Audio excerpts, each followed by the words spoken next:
Greed and lust for power and for sex, generally the two elements needed for a political scandal. Throw in a little moral bankruptcy, maybe some naivete, obsession, and hatred, then you've got all the ingredients that you need for the top 7 presidential scandals of all time. And make sure you stick around to the end of the video, because I'm going to share 2 stories of my personal interactions with President Trump, one of them before he was president 35 years ago. Number 7 on the top 7 presidential scandal list, the Teapot Dome scandal. This took place from 1921 to 1923. The president was Warren G. Harding. You may never have heard of it, but it's an interesting one because this one was all about greed, right? Bribery. And at its core, it's pretty basic. Secretary of the Interior, his name was Albert Fall. He went behind the scenes and secretly leased naval oil reserves in Wyoming and California to private oil companies in exchange for hundreds of thousands of dollars of just cold, hard cash, right? I mean, at its core, this is pretty simple. He cuts the deal. Hopefully nobody finds out about it, but they did. Now, big impact from this one. Number 1, Fall became the first cabinet member to do prison time. Could you imagine if that would happen right now? And think about it. There's been a lot of cabinet members since the 20s that have done a lot worse things that didn't go to prison. So Secretary Fall took the fall because he took the bribe. And it would have swept up Harding. But ironically, he was on a trip out west and died of a heart attack before he probably would have been impeached. If you're wondering how much money was involved, like how big was the bribe? Well, in today's monetary terms, it would have been $7 million.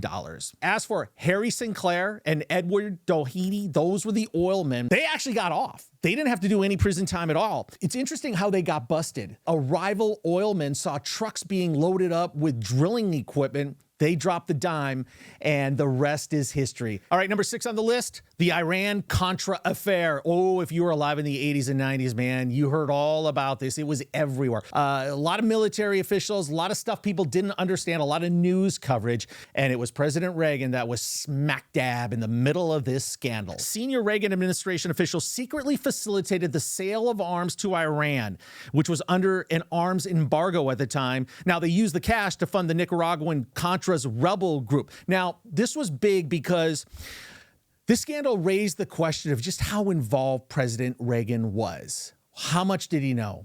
Did he greenlight it? Was he in the loop? These were the questions. The Democrats wanted to make it seem like he was behind it. He knew all about it, but he had a loyal guy that took the fall for him. Lieutenant Colonel Oliver North. You remember him testifying in front of Congress? Weeks and weeks and weeks on television. He ultimately took the fall, but was acquitted in his trial. There were several people that were convicted. However, President Bush followed President Reagan, and one of his first orders of business was to pardon whoever was convicted in the Iran-Contra affair. Number 5 on our presidential scandal list is a sex scandal. Oh yeah, if you were around in the 90s, you remember this one. The Monica Lewinsky sex scandal. 1995 to 1998. President Clinton, all right? Sex scandals followed him. I mean, the press had a field day with this. And this was when cable news became very, very big. MSNBC, this was when they became relevant. Keith Olbermann, he was a star of this. I have a very good friend of mine who's no longer with us, but he was a former attorney general. And let me just say that I've heard some legendary ones about Bill Clinton. When you're the president and you can't control yourself, fireworks. Insanity. And that's what we had with this. Clinton was 49 at the time. It centered around an intern named Monica Lewinsky, 22 years old, young, a little bit naive. She was working in the White House as an intern, and she had a sexual affair with President Clinton. Now, things got really weird because she ended up getting transferred from the White House to the Pentagon. And that's when she met someone that would kind of change the course of this story. Linda Tripp, another big name for this scandal. She encouraged Monica, she befriended her and told her, hey, start recording things, write everything down, save evidence. All right. So Linda Tripp recorded Monica Lewinsky. The recordings were out there. And then, of course, the blue cocktail dress that had President Clinton's semen on it. All right. Doesn't get any crazier than that. There was hours and hours and hours of coverage about that dress. There was one of the most famous quotes by a president ever, President Clinton, I did not have sexual relations with that woman. I mean, is he a great actor or what? Even if you're not a Democrat follower, I mean, you almost buy it. But he was impeached. It was incredibly humiliating. Bill Clinton was a popular president on both sides of the aisle. I mean, he got stuff done. He's different from how Democrats are now. But man, he had some human frailties, to say the least, and they always involved women. Power, sex, fame, greed, it was all right there. You know, and these sex scandals did follow Clinton. When he was running for election for the first time in 1992, there's the famous quote, the 60 Minutes interview with Hillary, where she said if she found out Bill had an affair again, that she would not stand by her man. Well, she did. And this was one heck of a juicy scandal. It did help define Bill Clinton's presidency in a not so great way, but wow, it was a hell of a ride for a while. All right, the fourth top presidential scandal, the Pentagon Papers, 1971, Lyndon B. Johnson and Richard Nixon. This involved the Vietnam War, the 7,000-page report about what had been going on in Vietnam from the 40s till the late 60s. This was a horrible scandal because so many lives were senselessly lost because of it. Probably most people watching this know somebody that maybe was killed in the war or came back wounded or mentally scarred or some permanent damage. This scandal involved classified documents that were leaked by really a hero in this case, a whistleblower named Daniel Ellsberg. Now, the information that he leaked revealed the inner workings of what we were doing in Vietnam for a very, very long time. And it showed that the government was lying to us for decades. Ellsberg worked for the Department of Defense, and then he ended up working out of the Saigon embassy, the American embassy in Saigon. So he had access to all this. And he started photocopying and making records and getting ready to blow the whistle, which he did. And how he did it was he ended up leaking information to the New York Times.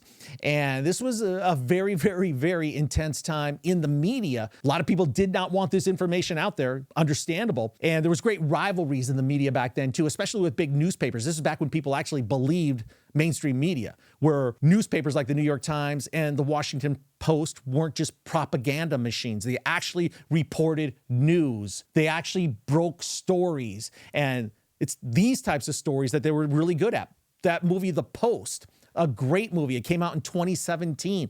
It showed how the Washington Post handled this scandal, how they got scooped. Great movie. I highly recommend it if you haven't seen it. This scandal really just showed the lengths that the government will go to keep information from Americans. And it's scary. It's disappointing. It's ridiculous. And 58,000 people were killed.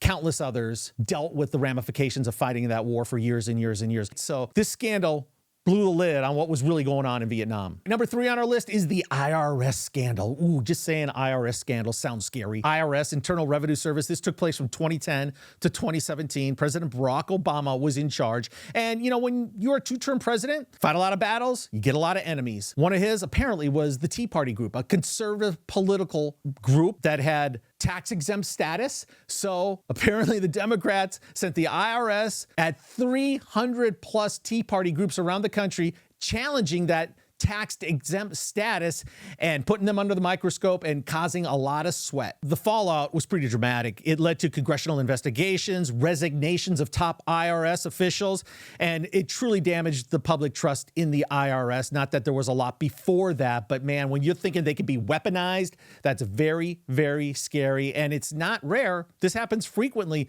I actually worked with someone that was a target of the federal government. They came at him with the FBI, the Justice Department, and the IRS. He was involved in the Varsity Blues recruiting scandal. I've got a great episode with him, John Wilson. They went out to ruin his life. He was collateral damage. It cost him $13 million to defend himself. He was facing 180 years in prison, and he didn't commit a single crime. Make sure you go check out that episode, and that'll take you inside what some of these channels of the U.S. government can do, because they have unlimited resources.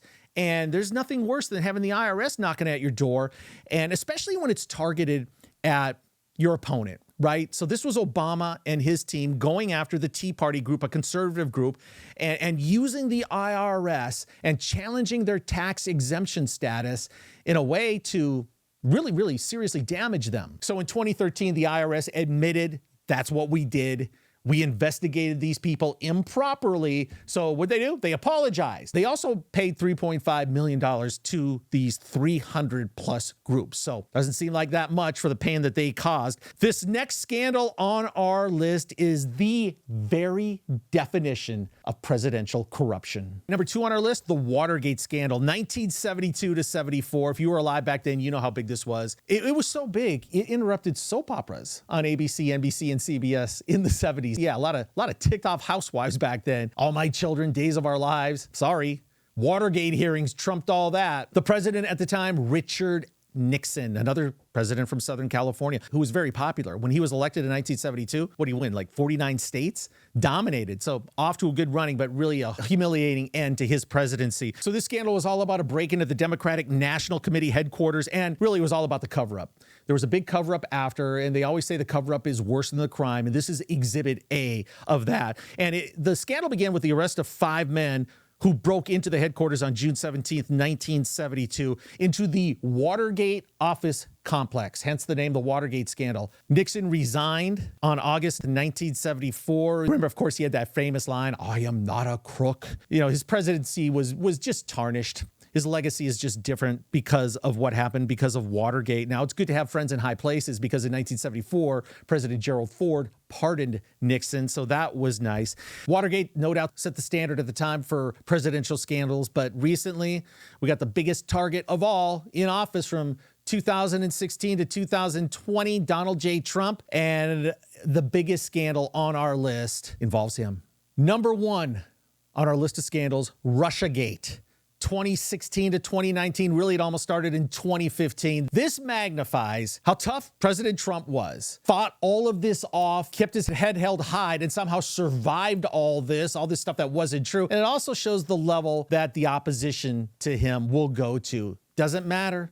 Is it true? Is it false? Ultimate destruction. That's all they care about. And they tried to do it through Russiagate. Like the term says, it involved Russia. An allegation of Russian interference in the 2016 U.S. presidential election and possible collusion with the Trump campaign. Possible. Didn't happen. What did happen is it led to a 2-year special counsel investigating. We had multiple indictments, intense political polarization. Things were getting bad at that point, and it's just been downhill and way worse since then. Everybody dug in. Their motives were so transparent. They just wanted Trump out at any means. The whole scandal started over a tip about a possible connection between the Russian government and the Trump campaign. All turned out to be BS. The FBI spent a lot of time, a lot of resources, a lot of money, took a lot of our attention away from real problems going on in the world as they tried to spin this tale. It was codenamed Crossfire Hurricane, and it was nothing more than an attempt to get Trump out, to take him down. They didn't think he'd be elected. They were shocked, and they had to do something, and this was it. This was number 1 on our list, Russiagate, from 2016 to 2019. By the way, if you have any thoughts about our list, drop them in the comments. Anybody out there think we're going to have another scandal before the end of 2024? Probably highly likely as we sit here right now in the fall of 2024. Okay, I mentioned that I had a couple Trump stories for you. Personal interactions I had. 1989 was the first one. This was when Trump was a big deal in Atlantic City, had the casinos, Trump Casino. My friend and I, who was also going into broadcasting, we decided to go to New York and Atlanta. We went to Atlantic City. We met Trump. We were both going down an escalator at the same time. We get to the bottom. We introduce ourselves. He couldn't have been cooler. Very, very nice. The other funny thing that happened was we were outside and there was a pickup truck that Trump security. We got in that pickup and we drove it around the parking lot until we were spotted and stopped and told that Mr. Trump would not be happy if he saw this. So I do have a picture, we'll put it up here, of me in that pickup at Trump Casino. And then this is probably at the height of The Apprentice. I used to own and publish and was the editor-in-chief of a really cool magazine called Post. Celebrity lifestyle, luxury lifestyle. So we had big name athletes, big name entertainers that we would get on the cover. We had Donald Trump. I tagged the cover lines, the man, the myth, the Donald. It was Donald walking on a red carpet into his helicopter. Really cool. I mean, he was so popular. Everybody loved him. Trump was one of the biggest deals in the world during the Apprentice time. We published the magazine, but again, this is a regional magazine. This isn't like worldwide, more of a West Coast magazine. Around Christmas time, I get a phone call. My name is Donna. I work with Al Roker's production company, and we're producing a telethon on New Year's Eve for NBC, an all-night telethon. It's going to be a huge, huge show. show? Well, we have a whole bunch of celebrities in it, and we just got back from Donald Trump's office. Right behind him was a framed cover of your magazine. Do we have your permission to use it? I mean, it's incredible. What it shows is that he really does follow the media, right? That's why he spars with them all the time. That's why he hates them, because they're clowns. They're bozos. You know, it's not even news. So, you know, that's why he challenges them all the time. But he is concerned about what people were saying about him back at that time. And he actually went to the trouble of cutting out, framing, and hanging that cover of Post magazine that we did with him on it. So I'm curious, what'd you think of the list? Did we miss any? What was your most indelible scandal that you remember that's left the biggest lasting memory for you? I want to hear about it in our comments. And thanks for watching my list of the top 7 presidential scandals.